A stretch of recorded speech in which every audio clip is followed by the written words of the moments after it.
S Jai Hind. ನಾನು Bhimareddy S Mudanur. So science faculty Classic Dharwad. Yes ಇವತ್ತ ನಾವು ಯಾವ ವಿಷಯದ ಕುರಿತು ಮಾತನಾಡ್ತಾ ಬರ್ತೇನೆ ಅಂತಂದ್ರೆ, ಈಗ ಪ್ರಸ್ತುತ ಕರ್ನಾಟಕ ರಾಜ್ಯ ಸರ್ಕಾರದಲ್ಲಿ ನೇಮಕಾತಿ ಇಲ್ಲ ನೇಮಕಾತಿ ಯಾವುದು ಅಧಿಸೂಚನೆ ಹೊರಡಿಸಿಲ್ಲ ಅಂತ ಹೇಳ್ತಾ ಬರ್ತಾ ಇದ್ದಾರೆ. ಹೌದು, ನಿಜ. ಆದ್ರೆ ಅಧಿಸೂಚನೆ ಯಾಕೆ ಡಿಲೇ ಆಗ್ತಾ ಇದೆ ಅನ್ನೋದ್ರ ಬಗ್ಗೆ ಒಂದ್ ಸ್ವಲ್ಪ ನಾವು ಚರ್ಚೆ ಮಾಡ್ತಾ ಬರೋದಕ್ಕೆ. ಹಾಗಾದ್ರೆ ಈಗಾಗಲೇ ನಿಮ್ಗೆ ಗೊತ್ತಿರತಕ್ಕಂತಹ ಈ ಒಳ ಮೀಸಲಾತಿಯ ಸಮೀಕ್ಷೆ ಜಾರಿಯಲ್ಲಿ ಇರ್ತಾ ಬರೋದರಿಂದ ಈಗ ಆಗ್ತಕ್ಕಂಥ ನೇಮಕಾತಿಗಳನ್ನ ಒಳ ಮೀಸಲಾತಿ ಜಾರಿಗೊಂಡ ನಂತರದಲ್ಲಿ ನೇಮಕಾತಿಗಳನ್ನ ನೀವು ಅಧಿಸೂಚನೆ ಹೊರಡಿಸ್ಬೇಕು ಅಂತೇಳಿ ಸರ್ಕಾರದ ಮಟ್ಟದಲ್ಲಿ ಸಾಕಷ್ಟು ಒತ್ತಡಗಳಿರೋದ್ರಿಂದ ಈ ಸರ್ಕಾರ ಏನ್ ಮಾಡ್ತಾ ಇದೆ, ಆ ಒಳ ಮೀಸಲಾತಿಗೆ ಜಸ್ಟಿಸ್ ನಾಗಮೋಹನ್ ಅಂತೇಳಿ ಈ ಹೈಕೋರ್ಟಿನ ನಿವೃತ್ತ ನ್ಯಾಯಾಧೀಶರು ಅವರ ಒಂದು ಸಮಿತಿ ರಚನೆ ಮಾಡ್ತಾ ಬಂದಿದ್ದಾರೆ. ಆ ಸಮಿತಿಯ ಮಧ್ಯಂತರ ವರದಿ ಕೂಡ ಕೊಡ್ತಾ ಬಂದು ಸರ್ಕಾರ ಅದನ್ನ ಅಕ್ಸೆಪ್ಟ್ ಮಾಡ್ಕೊಳ್ತಾ ಬಂದಿದೆ. ಅದಕ್ಕೆ ಮಾಡ್ಕೊಂಡ ನಂತರದಲ್ಲಿ ಮತ್ತು ಒಳ ಮೀಸಲಾತಿ ಅದಕ್ಕೆ ಇನ್ನೊಂದು ಸ್ವಲ್ಪ ಕಾಲಾವಕಾಶ 3 ತಿಂಗಳ ಕಾಲಾವಕಾಶಗಳನ್ನು ಕೇಳಿದ್ದಾರೆ. ಈಗಾಗಲೇ 3 ತಿಂಗಳಲ್ಲಿ 1.5 ತಿಂಗಳು ಕಳೆದು ಹೋಗ್ತಾ ಬಂದಿದೆ. ಐ ಥಿಂಕ್ ಇದು ಜುಲೈ ಇತ್ತು, ನೆಕ್ಸ್ಟ್ ಜೂನ್, ಯಾವ್ದು ಏಪ್ರಿಲ್ ಮೇ ಇತ್ತು, ಜೂನ್ ಜುಲೈ ಆಗಸ್ಟ್ ನಲ್ಲಿ ಅದನ್ನ ಪರಿಪೂರ್ಣ ವರದಿ ಸರ್ಕಾರಕ್ಕೆ ಸಲ್ಲಿಸುವಂತ ಸಾಧ್ಯತೆ ಇದೆ. ಆಮೇಲೆ ಆಗಸ್ಟ್ ಎಂಡೋ ಅಥವಾ ಸೆಪ್ಟೆಂಬರ್ ಮಂತ್ ಅಲ್ಲಿ ಈ ಕೆಲವೊಂದಿಷ್ಟು ಹುದ್ದೆಗಳ ನೇಮಕಾತಿಗೆ ಅಧಿಸೂಚನೆ ಬರುವಂತ ಸಾಧ್ಯತೆ ಇದೆ ಅಂತ ಈಗ ಆಲ್ರೆಡಿ ಸರ್ಕಾರದಲ್ಲಿ ಬಲ್ಲ ಮೂಲಗಳಿಂದ ಬಂದಿರತಕ್ಕಂತ ಮಾಹಿತಿ. ಹಾಗಾದ್ರೆ ಬರ್ತಕ್ಕಂಥ ನೋಟಿಫಿಕೇಶನ್ ಯಾವ್ಯಾವ ಇದಾವೆ? ಹಾಗಾದ್ರೆ ನೋಡಿ, ನಮಗೆ ನೋಟಿಫಿಕೇಶನ್ ಆದ ನಂತರದಲ್ಲಿ ನೋಟಿಫಿಕೇಶನ್ ಕಿಂತ ಮುಂಚೆ ನಾವೊಂದ್ ಸ್ವಲ್ಪ ಕೋಚಿಂಗ್ ಅನ್ನ ತೆಗೆದುಕೊಂಡು ಅಥವಾ ಮನೆಯಲ್ಲೇ ಕೂತ್ಕೊಂಡು ಓದ್ಕೊಂಡು ಯಾವುದೇ ರೀತಿ ಮಾಡುತ್ತೆ. ಹಾಗಾದ್ರೆ ಅದನ್ನ ಪೂರ್ವ ತಯಾರಿ ಮಾಡ್ಕೊಂಡಿದ್ದೇ ಆಗಿದ್ರೆ ಬರುವಂತ ದಿನಗಳಲ್ಲಿ ನಮ್ಗೆ ತುಂಬಾ ಸರಳ ಆಗ್ತಾ ಬರ್ತದೆ. ಹಾಗಾದ್ರೆ ಈಗ ಬಹುತೇಕ ಜನ, ನಾನು ಇವತ್ತು ವಿಡಿಯೋ ಮಾಡುವಂತ ಉದ್ದೇಶ ಇಷ್ಟೇ, ಬಹುತೇಕ ಜನ ಸರ್ ಪೊಲೀಸ್ ಕಾನ್ಸ್ಟೇಬಲ್ ಯಾವಾಗ ನೇಮಕಾತಿ, ಸರ್ PSI ಯಾವಾಗ ನೇಮಕಾತಿ.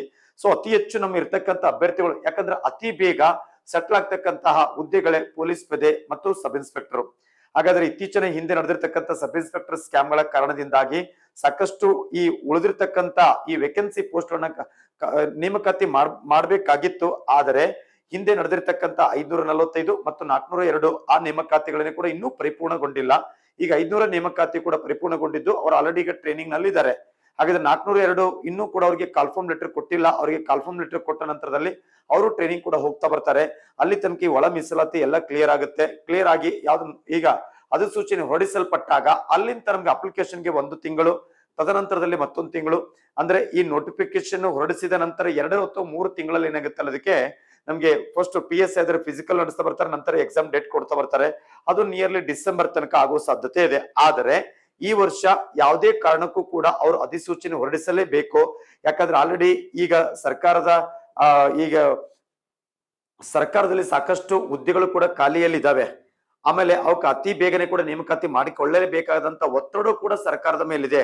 ಆದ್ರೆ ಸರ್ಕಾರದಲ್ಲಿ ಆ ಒತ್ತಡ ಇರುವುದರಿಂದ ಆದಷ್ಟು ಬೇಗ ಈಗ ಜಸ್ಟಿಸ್ ನಾಗಮೋಹನ್ ಅವರ ಈ ವರದಿಯನ್ನು ಕೂಡ ಕಾಯ್ತಾ ಇದ್ದು ಅದನ್ನ ಒಳ ಮೀಸಲಾತಿ ಪರಿಪೂರ್ಣ ಒಂದು ಕ್ಲಾರಿಟಿ ಕೊಟ್ಟು ಆಲ್ರೆಡಿ ಈಗ ಇಲ್ಲೊಂದು ಈಗ ಸಮೀಕ್ಷೆ ನಡೀತಾ ಇದೆ. ಅದಕ್ಕೆ ರೂಪುರೇಷೆಗಳನ್ನು ಕೂಡ ಮಾಡಿಕೊಂಡು ಅದಕ್ಕೆ ಸಮೀಕ್ಷೆ ಕೂಡ ನಡೆಯಲ್ಪಟ್ಟಿದೆ. ಆ ನಡೆಯಲ್ಪಟ್ಟು ಅದನ್ನ ಸಂಪೂರ್ಣ ವರದಿ ಕೂಡ ಸರ್ಕಾರಕ್ಕೆ ಸಲ್ಲಿಸಿದ ನಂತರದಲ್ಲಿ ಅವಾಗೇನಂತ ನೇಮಕಾತಿ ಕೂಡ ಪ್ರಾರಂಭವಾಗ್ತಾ ಬರ್ತವೆ.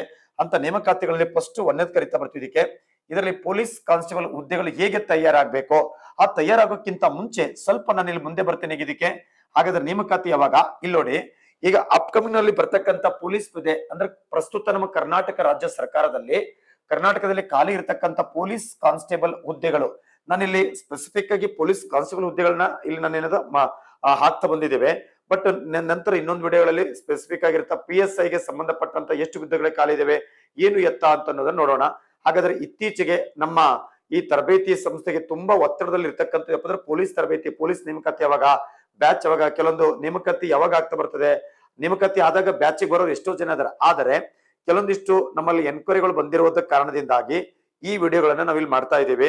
ಆಮೇಲೆ ವಿಶೇಷವಾಗಿ ಅಲ್ಲಿ ನೇಮಕಾತಿ ಆದ ನಂತರದಲ್ಲಿ ನೀವು ಕೋಚಿಂಗ್ ಬರೋಕ್ಕಿಂತ ಮುಂಚೆ, ಅದಕ್ಕಿಂತ ಮುಂಚೆ ನೇಮಕಾತಿ ಅಧಿಸೂಚನೆ ಹೊರಡಿಸೋಕ್ಕಿಂತ ಮುಂಚೆ ನೀವು ಈ ಕೋಚಿಂಗ್ ಬಂದು ಚೆನ್ನಾಗಿ ಅದನ್ನ ತಿಳ್ಕೊಂಡು ಅಥವಾ ನೇಮಕಾತಿ ನಂತರದಲ್ಲಿ ರಿವಿಷನ್ ನೀವು ಮಾಡ್ಕೊಳ್ತಾ ಬಂದಾಗ ನೀವು ಬರುವಂತ ಎಕ್ಸಾಮ್ ಉತ್ತಮವಾಗಿ ನೀವು ಅಂಕಗಳನ್ನ ಗಳಿಸುವುದಕ್ಕೆ ಸಾಧ್ಯವಾಗ್ತದ. ನಮ್ಮ ಹೆಸರು ಲೀಸ್ಟ್ ಒಳಗೆ ಕೂತ್ಕೊಳ್ಳೋದಕ್ಕೆ ಏನಾಗುತ್ತಾ ಸಾಧ್ಯವಾಗ್ತಾ ಬರ್ತದೆ.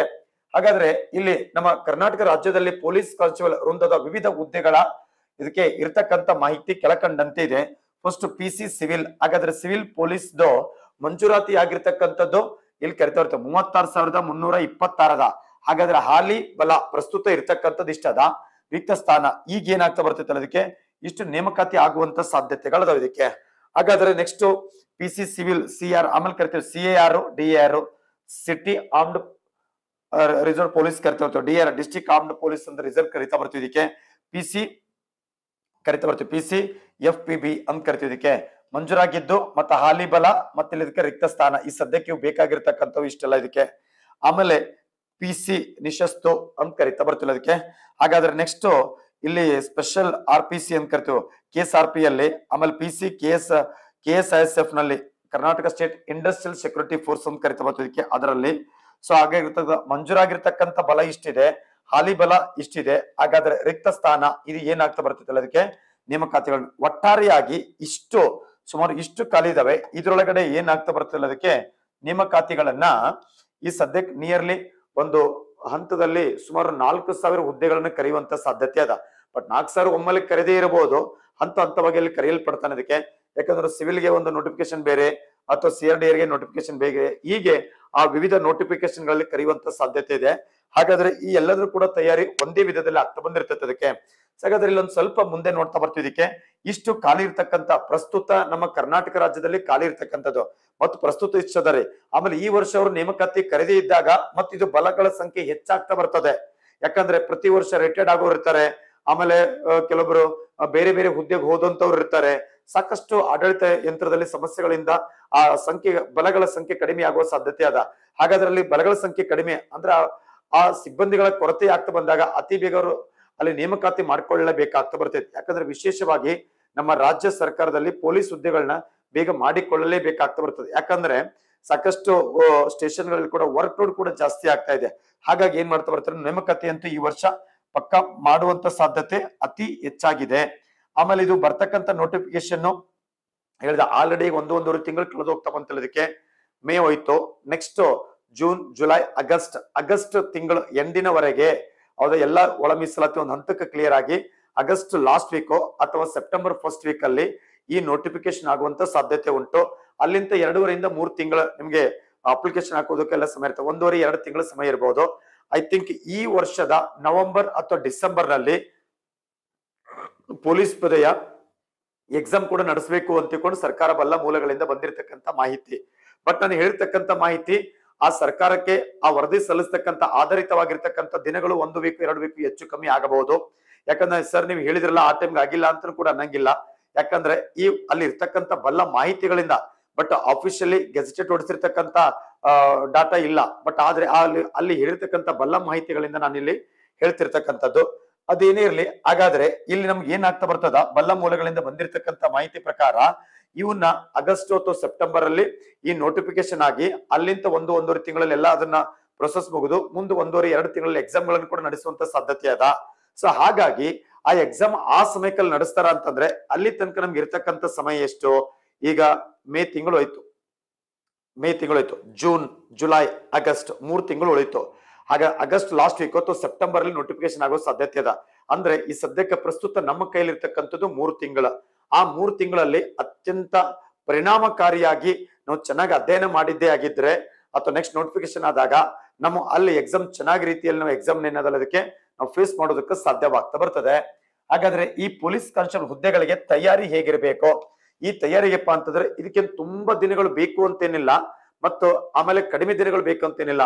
ಬಟ್ ಇರುವಂತ ದಿನಗಳಲ್ಲಿ ಫಸ್ಟ್ ಆ ಪೊಲೀಸ್ ಪೇದೆ ಏನಿದೆಯಲ್ಲ ಆ ಪೊಲೀಸ್ ಪೇದೆ ನಡೆಸ್ತಕ್ಕಂತ ಆ ಹುದ್ದೆಗೆ ಇಲ್ಲಿ ತನಕ ನಡೆದಿರುವಂತ ಪ್ರಶ್ನೆ ಪತ್ರಿಕೆಗಳನ್ನ ಚೆನ್ನಾಗಿ ಕೈಯಲ್ಲಿ ಹಿಡ್ಕೊಂಡು ನಾವು ರಿವಿಷನ್ ಮಾಡ್ತಾ ಬಂದಾಗ ಅಲ್ಲಿ ನಾವು ಯಾವೆಲ್ಲ ವಿಷಯಗಳನ್ನ ಪರ್ಫೆಕ್ಟ್ ಆಗ್ಬೇಕು ಅನ್ನೋ ನೋಡ್ತಾ ಬರ್ತೈತೆ. ಹಾಗಾದ್ರೆ ಪೊಲೀಸ್ ಕಾನ್ಸ್ಟೇಬಲ್ ಹುದ್ದೆಗೆ ತಯಾರಿ ಹೇಗಿರ್ಬೇಕು ಅಂತಂದ್ರೆ ನಮಗೆ ಇದಕ್ಕೆ ಪರ್ಫೆಕ್ಟ್ ಆಗಿ ನೀಟ್ ಆಗಿ 3 ರಿಂದ 4 ಅಥವಾ 5 ತಿಂಗಳಾಗಿ ಕುತ್ಕೊಂಡು ಚೆನ್ನಾಗಿ ಓದ್ತಾ ಬಂದಾಗ ಆರಾಮಾಗಿ ಈ ಹುದ್ದೆಯನ್ನ ಪಡೆದುಕೊಳ್ಬಹುದಾಗಿದೆ. ಆಮೇಲೆ ಕೆಲವರಿಗೆ ಸಮಸ್ಯೆ ಏನು, ಸರ್ ಈ ಸಲ ಏಜ್ ರಿಲ್ಯಾಕ್ಸೇಷನ್ ಮಾಡ್ತಾರೇನೋ, ನಮ್ದು ಏಜ್ ಕ್ರಾಸ್ ಆಗಿದೆ, ನಮ್ದು ಏಜ್ ನಿಯರ್ ಬಂದಿದೆ, ನಮ್ಗೆ ಇನ್ನೊಂದು ತಿಂಗಳಾದ್ರೆ ಏಜ್ ಹೋಗುತ್ತೆ, ಸರ್ ನಾನು ಏನ್ ಮಾಡ್ಬೇಕು ನೋಡಿ. ಸರ್ಕಾರದ ಇದನ್ನು ಕೂಡ ಒಂದು ಬಲ್ಲ ಮೂಲಗಳಿಂದ ನನಗೆ ಸಾಕಷ್ಟು ವಿದ್ಯಾರ್ಥಿಗಳು ಕೇಳ್ತಾರೆ, ಸರ್ ಏಜ್ ರಿಲ್ಯಾಕ್ಸೇಷನ್ಸ್, ಆ ಏಜ್ ಸೆಷನ್ಗೂ ಕೂಡ ನಾವು ಸರ್ಕಾರದ ಮಟ್ಟದಲ್ಲಿ ಸಾಕಷ್ಟು ಒತ್ತಡವನ್ನು ಕೂಡ ಮಾಡಿದ್ದೇವೆ. ಅದಕ್ಕೆ ಅಕ್ಸಾ ಸಂಘಟನೆಯಿಂದ ಮತ್ತು ಇತರ ಸಂಘಟನೆಗಳಿಂದ ಮತ್ತ ನಮ್ಗೆ ಈ ಧಾರವಾಡದಲ್ಲಿರ್ತಕ್ಕಂಥ ಕೆಲವೊಂದು ಕೋಚಿಂಗ್ ಸೆಂಟರ್ಗಳಿಂದಲೂ ಕೂಡ ಸರ್ಕಾರಕ್ಕೆ ಸಂಬಂಧಪಟ್ಟಂತ ಅಧಿಕಾರಿಗಳಿಗೆ ಮತ್ತು ಆ ಸಂಬಂಧಪಟ್ಟಂತ ವಿಷಯಕ್ಕೆ ಹೋರಾಟ ಮಾಡ್ತಕ್ಕಂಥ ಸಂಘಟನೆಗಳಿಗೂ ಕೂಡ ಪ್ರತ್ಯಕ್ಷ ಮತ್ತು ಪರೋಕ್ಷವಾಗಿ ನಮ್ಮ ಧಾರವಾಡದಲ್ಲಿರ್ತಕ್ಕಂಥ ಎಲ್ಲಾ ಸಂಸ್ಥೆಗಳು, ವಿಶೇಷವಾಗಿ ನಮ್ಮ ಸಂಸ್ಥೆ ಕೂಡ ಅದಕ್ಕೆ ಏನಾಗ್ತಾ ಬಂದಿಲ್ಲ, ಅದಕ್ಕೆ ಪೂರಕವಾಗಿರ್ತಕ್ಕಂಥ ಅದಕ್ಕೆ ಅವರಿಗೆ ಸಪೋರ್ಟ್ ಕೂಡ ಮಾಡ್ಲಾಗ್ತಾ ಬಂದಿದೆ. ಹಾಗಾದ್ರೆ ಗೃಹ ಸಚಿವರಿಗೂ ಕೂಡ ಇದನ್ನ ಆಲ್ರೆಡಿ ಅವರಿಗೆ ಗೊತ್ತಿದೆ. ಹೌದಾ, ಇದಕ್ಕೆ ಪಿಸಿಗೆ ನೇಮಕಾತಿ ಬೇರೆ ರಾಜ್ಯಗಳಿಗೆ ಹೋಲಿಕೆ ಮಾಡ್ತಾ ಬಂದ್ರೆ ನಮ್ಮ ರಾಜ್ಯದಲ್ಲಿ ಏಜು ಕಡಿಮೆ ಇದೆ ಅಂತೇಳಿ. ಬಟ್ ಈ ಸಲ ಅದನ್ನ ಹೆಚ್ಚು ಮಾಡುವಂತ ಸಾಧ್ಯತೆ ಕೂಡ ಉಂಟು. ಯಾಕಂದ್ರೆ 2 ವರ್ಷ ನೋಟಿಫಿಕೇಶನ್ ಆಗಿಲ್ಲ. ಹಾಗಾಗಿ ಸಾಧ್ಯತೆ ಬಲ್ಲ ಮೂಲಗಳಿಂದ ಬಂದಿರತಕ್ಕಂತ ಮಾಹಿತಿ ಈ ಸಲ ನೋಟಿಫಿಕೇಶನ್ಗೆ ಏಜ್ ಹೆಚ್ಚು ಮಾಡುವಂತ ಸಾಧ್ಯತೆ ಇದೆ ಅಂತ ಹೇಳಿದ್ದಾರೆ. ಆದ್ರೆ ಕೆಲವರಿಗೆ ಯಾರು ಲಾಸ್ಟ್ ಅಲ್ಲಿ ಇದೀರಿ ಅಥವಾ ಯಾರು ಕ್ರಾಸ್ ಆಗಿದೆ, don't lose your hope, just you have to hope. ನಿಮ್ ಕೆಲಸ ಮಾಡಿ, ಮುಂದೆ ಅದು ಒಂದಲ್ಲ ಒಂದು ಕಡೆ ನಮ್ಗೆ ಯೂಸ್ ಆಗೇ ಆಗ್ತದೆ. ಬೈ ಚಾನ್ಸ್ ಅವ್ರು ಹೆಚ್ಚು ಮಾಡದೇ ಇದ್ರೂ ಕೂಡ ಮುಂದೆ ನೀವು PSI ಗೆ ಎಲಿಜಿಬಲ್ ಆದ್ರೆ, ನೀವು ಪದವಿ ಮುಗಿತಾ ಬಂದು PSI ಗೂ ಕೂಡ ಅದನ್ನ ನೀವು ಈಗ ತಯಾರು ಮಾಡತಕ್ಕಂತ ಈ ಅನುಭವ PSI ಗೂ ಕೂಡ ಹೆಲ್ಪ್ ಆಗ್ಬೋದು. ಇಲ್ಲ ಇದು ಆಗ್ಲಿಲ್ಲ, ಸೆಂಟ್ರಲ್ ಗವರ್ಮೆಂಟ್ ನೀವು ಯಾವುದೇ ಎಕ್ಸಾಮ್ ಕೂಡ ಹೆಲ್ಪ್ ಆಗುವಂತ ಸಾಧ್ಯತೆ ಇದೆ. ಹಾಗಾದ್ರೆ ಎದೆಗೆ ಬಿದ್ದ ಅಕ್ಷರ ಎಂದೂ ಕೂಡ ಅದು ಏನಾಗ್ತಾ ಬರೋಲ್ಲ, ಅದಕ್ಕೆ ಕೆಡಂಗಿಲ್ಲ. ಅದು ಒಂದಲ್ಲ ಒಂದು ಕಡೆ ಫಲ ಕೊಟ್ಟೇ ಕೊಡುತ್ತೆ ಅಂತ ಹೇಳ್ತಾ ಬರ್ತದೆ. ಹಾಗಾದ್ರೆ ಗೊತ್ತಿರ್ಲಿ ಇದಕ್ಕೆ. ಹಾಗಾದ್ರೆ ಈ ಪೊಲೀಸ್ ಕಾನ್ಸ್ಟೇಬಲ್ ಗಳಿಗೆ ನಾವು ತಯಾರಿ ಹೇಗಿರ್ಬೇಕಪ್ಪ ಅಂತಂದ್ರೆ, ಇಲ್ಲಿ ನೋಡಿ, ನಾವು ಸಬ್ಜೆಕ್ಟ್ ವೈಸ್ ಒಂದೊಂದೇ ನೀಟಾಗಿ ಪರ್ಫೆಕ್ಟ್ ಹಾಕೊಂಡು ಹೋಗ್ಬೇಕಾಗ್ತಾ ಬರ್ತದೆ ಅದಕ್ಕೆ. ಹಾಗಾದ್ರೆ ಫಸ್ಟ್ ಪೊಲೀಸ್ ಕಾನ್ಸ್ಟೇಬಲ್ ಹುದ್ದೆಗಳಿಗೆ ತಯಾರಿ ಹೇಗಿರ್ಬೇಕಾಗಿತ್ತಂದ್ರೆ, ಫಸ್ಟ್ ನಮ್ಗೆ ಅಪ್ಲಿಕೇಶನ್ ಹಾಕ್ಬೇಕಾಗಿತ್ತಂದ್ರೆ ಮಿನಿಮಮ್ ನಮ್ಗೆ ಪೂರ್ವ ಪದವಿ ಅಂದ್ರೆ PUC ಮುಗಿದಿರ್ಬೇಕು. ನಮ್ಗೆ PUC ಕೊಡ್ಬೇಕು. CRDR ಇದ್ರೆ 10th ಇರುತ್ತೆ, ಬಟ್ 10th CRDR ಅಷ್ಟೇ. ಬಟ್ ಸಿವಿಲ್ ನನಗೆ ಹೋಗ್ಬೇಕಾಗಿತ್ತು ಅಂದ್ರೆ ನನಗೆ ಕಂಪಲ್ಸರಿ PUC ಮುಗಿದಿರ್ಬೇಕು. ಆಮೇಲೆ PUC ಮುಗಿದಿರ್ಬೇಕು. ಆಮೇಲೆ ನೆಕ್ಸ್ಟ್ ಇಲ್ಲಿ ಈ ಹುದ್ದೆಗಳಿಗೆ ನಾವು ತಯಾರಾಗಬೇಕಾಗಿತ್ತು ಅಂತಂದ್ರೆ ಫಸ್ಟ್ ನಮ್ಗೆ PUC ಫಸ್ಟ್ ಕ್ವಾಲಿಫಿಕೇಶನ್ ಅಂದ್ರೆ ನಮ್ಗೆ ಅಲ್ಲಿ PUC ಮುಗಿದಿರ್ಬೇಕು. ನಂತರದಲ್ಲಿ ಯಾವೆಲ್ಲ ವಿಷಯಗಳನ್ನ ಪರ್ಫೆಕ್ಟ್ ಆಗ್ಬೇಕು ಅಂತ ಅನ್ನೋದಾದ್ರೆ ಫಸ್ಟ್ ಹಿಸ್ಟ್ರಿ ಬಗ್ಗೆ ನೋಡ್ಬೇಕು, ಅದಕ್ಕೆ ಇತಿಹಾಸ. ಹಾಗಾದ್ರೆ ಈ ಇತಿಹಾಸದ ಬಗ್ಗೆ ನೋಡ್ಬೇಕು. ವಿಶೇಷವಾಗಿ ಇದಕ್ಕೆ ಪ್ರಾಚೀನ ಭಾರತ ಇತಿಹಾಸ ಕೂಡ ನಮ್ಗೆ ಸ್ವಲ್ಪ ಮಟ್ಟಿಗೆ ಗೊತ್ತಿರ್ಬೇಕು. ಆಮೇಲೆ ಆಧುನಿಕ ಭಾರತ ಇತಿಹಾಸ ಗೊತ್ತಿರ್ಬೇಕು. ನಮ್ಮ ಕರ್ನಾಟಕದ ಇತಿಹಾಸ ಗೊತ್ತಿರ್ಬೇಕು. ಅದ್ರ ಜೊತೆಗೆ ವಿಶೇಷವಾಗಿ police KSP Karnataka state police department ತೆಗಿತಕ್ಕಂತ ಪ್ರಶ್ನೆ ಪತ್ರಿಕೆಯಲ್ಲಿ ನಮ್ಗೆ ಇಲ್ಲಿ ಹೆಚ್ಚಾಗಿ ಇತಿಹಾಸದಿಂದ ಬರುವಂತ ಅಥವಾ ಕೇಳ್ತಕ್ಕಂತ ಪ್ರಶ್ನೆಗಳು ಯಾವುದು ಅಂತಂದ್ರೆ ಭಾರತದ ಸ್ವತಂತ್ರ ಸಂಗ್ರಾಮ, ಇದರ ಕುರಿತು ಮತ್ತು ಗಾಂಧಿ ಯುಗ, ಭಾರತಕ್ಕೆ ಬಂದಿರತಕ್ಕಂತ ಗಾಂಧೀಜಿಯವರು 1915 ಹಿಡ್ಕೊಂಡು 1948 ಜನವರಿ 30 ತನಕ ಅವರ ಪ್ರತಿಯೊಂದು ಘಟನಾವಳಿಗಳು ಕೂಡ ಏನಾಗ್ತಾ ಬರ್ತೈತಿ, ಅದಕ್ಕೆ ಇಂಪಾರ್ಟೆಂಟ್ ಆಗ್ತಾ ಬರ್ತೈತಿ. ಇತಿಹಾಸ ವಿಶೇಷವಾಗಿ ಪೊಲೀಸ್ ಪೇದೆಯವರು ನೀವು ತಯಾರಾಗಬೇಕಾಗಿತ್ತು ಅಂತಂದ್ರೆ ಇಲ್ಲಿ ಭಾರತದ ಸ್ವಾತಂತ್ರ್ಯ ಸಂಗ್ರಾಮ ಕರಿತಾ ಬರ್ತೀವಿ. ಅದಕ್ಕೆ ಭಾರತದ ಸ್ವಾತಂತ್ರ್ಯ ಸಂಗ್ರಾಮ, ಭಾರತದ ಸ್ವಾತಂತ್ರ್ಯ ಸಂಗ್ರಾಮ, ಸ್ವಾತಂತ್ರ್ಯ ಸಂಗ್ರಾಮ. ಈ ಭಾರತದ ಸ್ವಾತಂತ್ರ್ಯ ಸಂಗ್ರಾಮ ಅಂತೇನಿದೆಲ್ಲ ಅದಕ್ಕೆ ಇಲ್ಲಿ ಇದ್ರ ಕುರಿತು ನಾವು ಏನಾಗ್ತಾ ಬರ್ಬೇಕಾಗತ್ತಲ್ಲ, ಅದಕ್ಕೆ ತಯಾರಾಗ್ಬೇಕಾಗತ್ತಾ. ಯಾಕಂದ್ರೆ ನಮ್ಗೆ ಸಾಕಷ್ಟು ಕ್ವಶನ್ಸ್ ಇದ್ರಲ್ಲಿ ರೈಸ್ ಆಗ್ತಾ ಬರ್ತದೆ. ಅದಕ್ಕೆ ಭಾರತದ ಸ್ವಾತಂತ್ರ್ಯ ಸಂಗ್ರಾಮದ ಮೇಲೆ ಏನ್ ಮಾಡ್ತಾರೆ, ಅದಕ್ಕೆ ಕ್ವಶನ್ ಗಳನ್ನ ಕೇಳ್ತಾ ಬರ್ತಾರೆ ಅದಕ್ಕೆ. ಸೊ ಹಾಗಾಗಿ ಇದ್ರ ಬಗ್ಗೆ ಗೊತ್ತಿರ್ಬೇಕು. ಆಮೇಲೆ ನೆಕ್ಸ್ಟ್ ಸಂವಿಧಾನದ ಬಗ್ಗೆ ಗೊತ್ತಿರ್ಬೇಕು. ನೆಕ್ಸ್ಟ್ ಅದಕ್ಕೆ ನೆಕ್ಸ್ಟ್ ಕರಿತಾ ಬರ್ತೀವಿ ಇದಕ್ಕೆ ಸಂವಿಧಾನದ ಬಗ್ಗೆ ಗೊತ್ತಿರ್ಬೇಕು. ಸಂವಿಧಾನ ಅಂದ್ರೆ ಕಾನ್ಸ್ಟಿಟ್ಯೂಷನ್ ಅಂತ ಕರಿತಾ ಬರ್ತೀವಿ ಇದಕ್ಕೆ. ಸಂವಿಧಾನ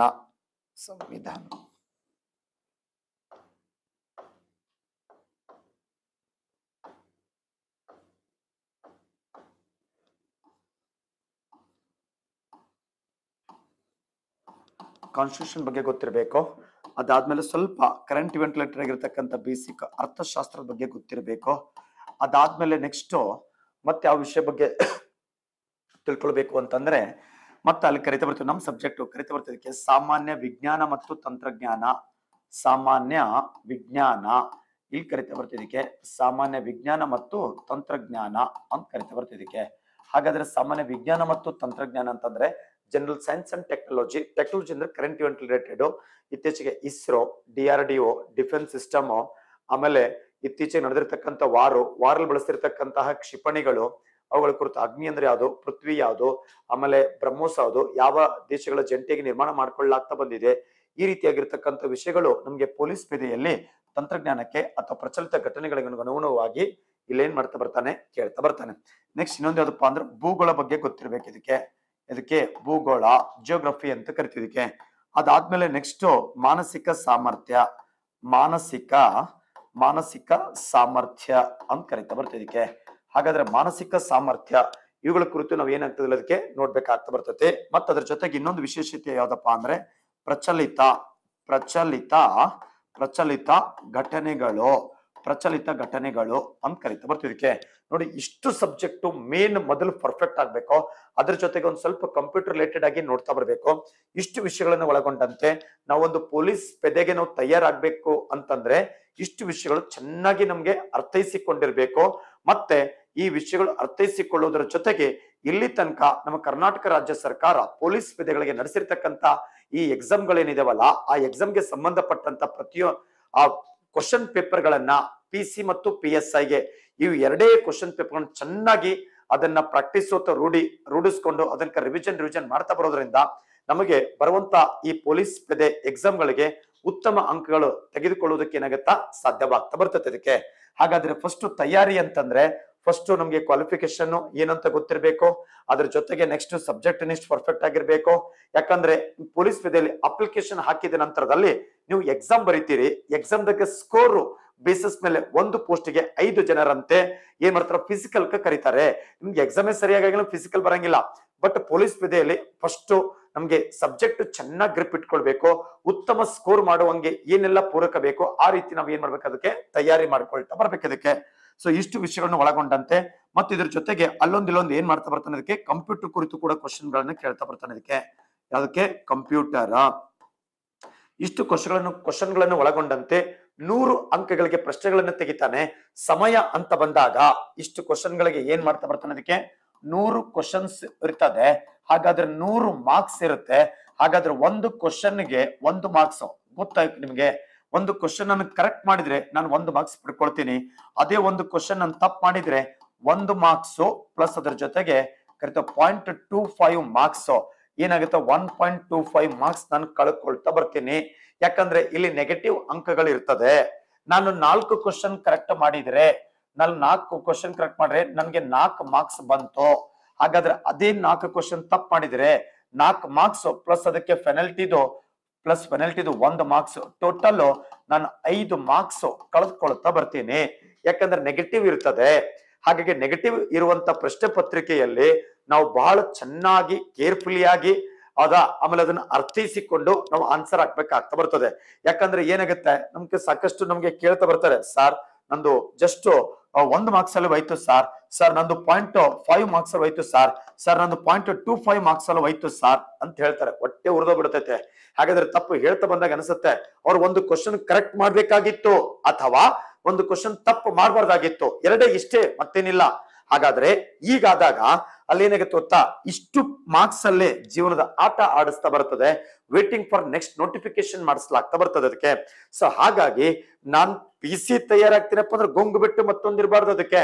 ಹಾಗಾದ್ರೆ ಅಷ್ಟು ವಿಷಯಗಳನ್ನ ಒಳಗೊಂಡಂತೆ ಒಂದೊಂದು ವಿಷಯವನ್ನು ನೀಟಾಗಿ ಪರ್ಫೆಕ್ಟ್ ಮಾಡ್ಕೊಂಡು ಹೋಗ್ತಾ ಬರಬೇಕು. ಮತ್ತು ಆ ವಿಷಯಕ್ಕೆ ಸಂಬಂಧಪಟ್ಟಂತ ಹಿಂದೆ ಎಷ್ಟು ಎಕ್ಸಾಮ್ ಹೇಗೆಲ್ಲ ಕ್ವಶನ್ ಕೇಳಿದ್ದಾರೆ, ಕ್ವಶನ್ ಗಳು ಹೇಗೆ ಅಪ್ಡೇಟ್ ಆಗಿದ್ದಾವೆ ಅನ್ನೋದನ್ನ ನಾವ್ ಏನ್ ಮಾಡ್ಬೇಕಲ್ಲ ಅದಕ್ಕೆ ನೋಡ್ಬೇಕಾಗ್ತಾ ಬರ್ತದೆ ಅದಕ್ಕೆ. ಅದ್ರ ಜೊತೆಗೆ ನೋಡಿ, ಇಲ್ಲಿ 100 ಕ್ವಶನ್ಸ್ 100 ಮಾರ್ಕ್ಸ್ ಆಗಿರ್ತೈತಿ.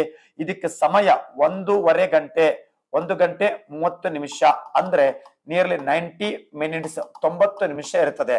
ಹಾಗಾದ್ರೆ ಯೋಚನೆ ಮಾಡಿ, 1 ನಿಮಿಷಕ್ಕೆ ಅಂದ್ರೆ ಒಂದು ಕ್ವಶನ್ಗೆ 1 ನಿಮಿಷಕ್ಕಿಂತ ಕಡಿಮೆ ಸಮಯ ಇಲ್ಲಿ ದೊರೀತಾ ಬರ್ತದೆ. ಕ್ವಶನ್ ಓದ್ಬೇಕು, ಅರ್ಥ ಮಾಡ್ಕೋಬೇಕು, 4 ಆಪ್ಷನ್ ಓದ್ಬೇಕು, ಅರ್ಥ ಮಾಡ್ಕೊಂಡು ಕೇಳಿರುವಂತ ಸ್ಟೇಟ್ಮೆಂಟ್ ಗೆ ಕೊಟ್ಟಿರ್ತಕ್ಕಂಥ 4 ಆಪ್ಷನ್ ಅಲ್ಲಿ ಆನ್ಸರ್ ಯಾವುದು ಅಂತೇಳಿ ಆಲೋಚಿಸಿಕೊಂಡು ಟಿಕ್ ಹಾಕ್ಬೇಕಾಗತ್ತೆ.